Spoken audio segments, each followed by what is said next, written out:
Isaiah 53 has been Christianity's most cited proof text when arguing for Jesus being the Jewish Messiah.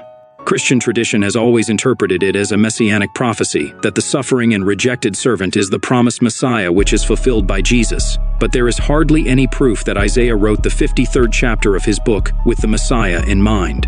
The word Messiah does not show up anywhere in the chapter. In fact, no messianic terminology shows up in Isaiah 53.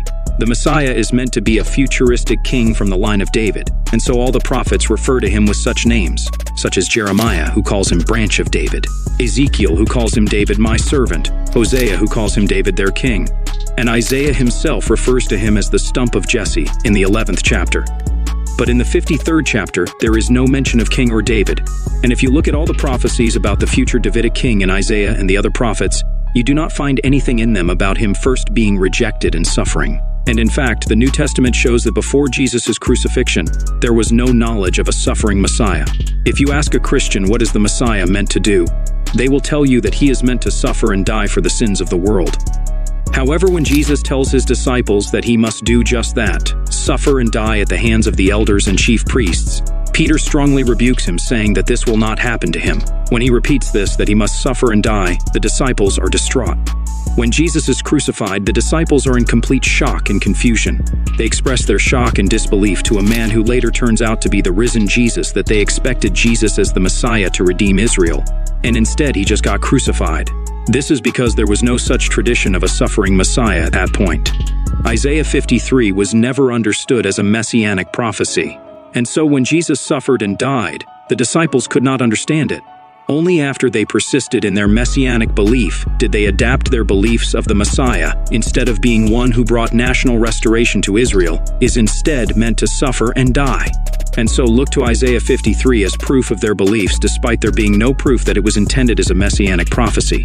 Ironically, if Isaiah 53 is a messianic prophecy, it would prove that Jesus is not the Messiah. The chapter describes the servant as one who had no beauty or majesty to attract us to him, nothing in his appearance to desire him, despised and rejected by mankind, one whom people hid their faces from and was considered in low esteem. This certainly does not fit the Jesus in the Gospels, which describes him as one being followed by the crowds everywhere, who are amazed at his miracles and his teachings, and whom consider Jesus a prophet and even try making him king.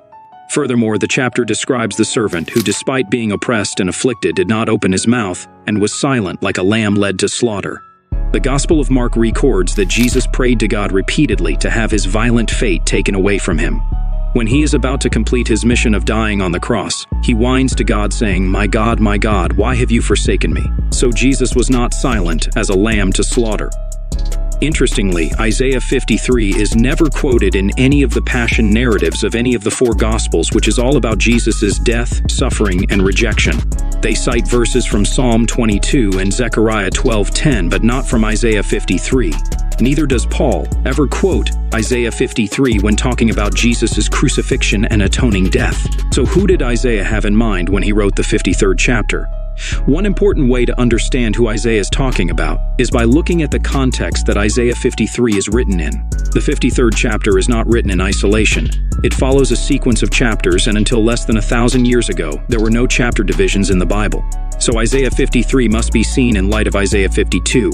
Isaiah 52 is about the undeserved persecution of the Gentile nations to Israel and their ultimate redemption. Isaiah 54 likewise is about the nation of Israel being comforted by God. And so, from the context that Isaiah 53 is in, it is clearly about the nation of Israel. But can we see from the chapter itself who Isaiah 53 is about? So let's look at the chapter. It starts at the end of the previous chapter, chapter 52, where the prophet says, "Behold, my servant shall prosper. He shall be exalted and lifted up, and shall be very high." Just as there were many who were appalled at him, his appearance was so disfigured beyond that of any human being, and his form marred beyond human likeness. So shall he startle many nations. Kings shall shut their mouths because of him. For that which had not been told to them shall they see, and that which they had not heard shall they perceive. Who has believed our message, and to whom has the arm of the Lord been revealed? He grew up before him like a tender shoot, and like a root out of dry ground. He had no beauty or majesty to attract us to him, nothing in his appearance that we should desire him. He was despised and rejected by mankind, a man of suffering and familiar with pain. Like one from whom people hide their faces, he was despised, and we held him in low esteem. Surely our diseases he did bear, and our pains he carried, whereas we did esteem him stricken, smitten of God, and afflicted.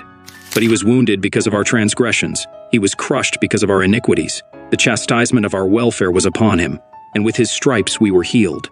We all, like sheep, have gone astray. Each of us has turned to our own way, and the Lord has laid on him the iniquity of us all. He was oppressed and afflicted, yet he did not open his mouth. He was led like a lamb to the slaughter, and as a sheep before its shearers is silent, so he did not open his mouth. By oppression and judgment he was taken away. Yet who of his generation protested? For he was cut off from the land of the living. For the transgression of my people he was punished. He was assigned a grave with the wicked, and with the rich in his death, though he had done no violence, nor was any deceit in his mouth. Though the Lord desired to crush him and make him ill, once restitution is made, he will see descendants and enjoy long life, and the Lord's purpose will be accomplished through him. Out of the anguish of his soul he shall see and be satisfied. By his knowledge shall the righteous one, my servant, make many to be accounted righteous, and he shall bear their iniquities. Therefore I will give him a portion among the great, and he will divide the spoils with the strong, because he poured out his life unto death, and was numbered with the transgressors. For he bore the sin of many, and made intercession for the transgressors. Having looked at the chapter, can we figure out who Isaiah is talking about based on what Isaiah himself writes? The answer is yes. Isaiah gives us many clues who he is talking about, starting with Isaiah 52:13, where Isaiah writes, "Behold, my servant shall prosper." Who is he referring to when he writes, "my servant"? Isaiah in chapter 41 verse 8 says, "But you, Israel, my servant, Jacob, whom I have chosen." In chapter 44 verse 1 he says, "But now listen, Jacob, my servant, Israel, whom I have chosen." In verse 21 of that chapter he says, "Remember these things, Jacob, for you, Israel, are my servant." In chapter 45 verse 4 he says, "For the sake of Jacob, my servant, of Israel, my chosen." In chapter 48 verse 20 he says, "The Lord has redeemed his servant Jacob." And so it is clear from Isaiah's multiple uses of the term, "my servant," who Isaiah is referring to in Isaiah 52:13. He is referring to Israel. Isaiah 52:13 continues, "He shall be exalted and lifted up, and shall be very high." Who does Isaiah speak of as being highly exalted and lifted up? In chapter 49 verse 14, Isaiah tells of nations coming in chains to bow down to Israel. In chapter 49 verse 23, Isaiah says of Israel, "Kings will be your foster fathers, and their queens your nursing mothers. They will bow down before you with their faces to the ground. They will lick the dust at your feet." In chapter 60 verse 1, Isaiah says of Israel, "Arise, shine, for your light has come, and the glory of the Lord rises upon you." Later in verse 10 he says, "Foreigners will rebuild your walls, and their kings will serve you." Isaiah continues in verse 12, "For the nation or kingdom that will not serve you will perish, it will be utterly ruined." In verse 14 Isaiah says, "The children of your oppressors will come bowing before you. All who despise you will bow down at your feet, and will call you the city of the Lord, Zion of the Holy One of Israel." In the next chapter, chapter 61 verse 6, Isaiah says of Israel, "And you will be called priests of the Lord, you will be named ministers of our God." In verse 9, Isaiah says of Israel, "Their descendants will be known among the nations, and their offspring among the peoples. All who see them will acknowledge that they are a people the Lord has blessed." In the next chapter, chapter 62 verse 12, Isaiah says of Israel, "They will be called the holy people, the redeemed of the Lord." It is abundantly clear from these many verses that when Isaiah writes of the servant, that he shall be exalted and lifted up very high, he is referring to Israel, about whom he constantly prophesies will be exalted to a high status. In verse 15, the prophet Isaiah says, "So shall he startle many nations, kings shall shut their mouths because of him, for that which had not been told to them shall they see."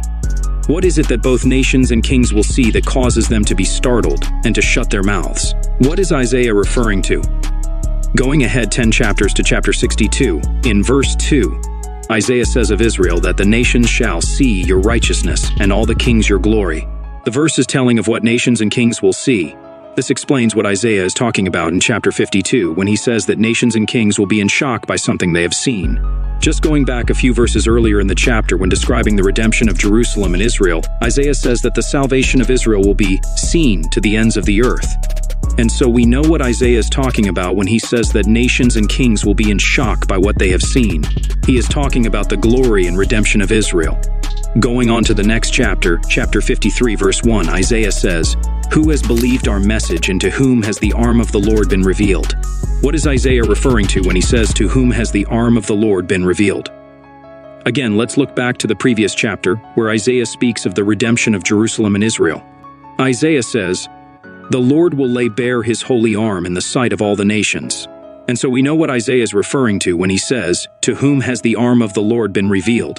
He is referring to the redemption of Israel. In verse 2, Isaiah says, "He grew up before him like a tender shoot, and like a root out of dry ground." This is very unique imagery that Isaiah gives of a tender shoot and a root out of dry ground. Where else does Isaiah use imagery of shoots and plants? In chapter 60, verse 21, Isaiah says of Israel, "Then all your people will be righteous, and they will possess the land forever. They are the shoot I have planted." In the next chapter, chapter 61, verse 3, Isaiah says of Israel, "They will be called oaks of righteousness, a planting of the Lord." And so we know what Isaiah is referring to when he uses the imagery of a tender shoot and a root in dry ground. He is referring to Israel. Verse 2 continues, "He had no beauty or majesty to attract us to him, nothing in his appearance that we should desire him." Then verse 3, which says, "He was despised and rejected by mankind, a man of suffering and familiar with pain. Like one from whom people hide their faces, he was despised, and we held him in low esteem." Who does Isaiah refer to as being hated and despised? Going back 10 chapters, chapter 43, verse 28. Isaiah says that God had given Israel to condemnation and reviling. In chapter 52, verse 5, Isaiah says that Israel is mocked by her rulers. In chapter 60, verse 15, Isaiah refers to Israel as one who has been forsaken and hated. In the next chapter, chapter 61, verse 7, Isaiah says that Israel will receive a double portion in place of having been shamed. And so it is clear who Isaiah is referring to when he says that the servant will be despised and rejected by mankind. He is referring to Israel. In verse 9, Isaiah says that he was assigned a grave with the wicked and with the rich in his death, even though he had done no violence, nor was any deceit in his mouth. The ultimate persecution, to be accused and punished when you are innocent. Who does Isaiah describe as being wrongfully persecuted? Let's look to the previous chapter, chapter 52, verse 3, where Isaiah says of Israel, "You were sold for nothing." The next verse, verse 4, he says, "Then Assyria oppressed them without cause." In the next verse, verse 5, he says, "For my people have been taken away for nothing."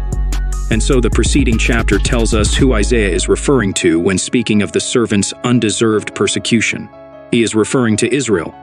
In the next verse, verse 10, Isaiah says of the servant, "Yet it was the Lord's will to crush him and cause him to suffer."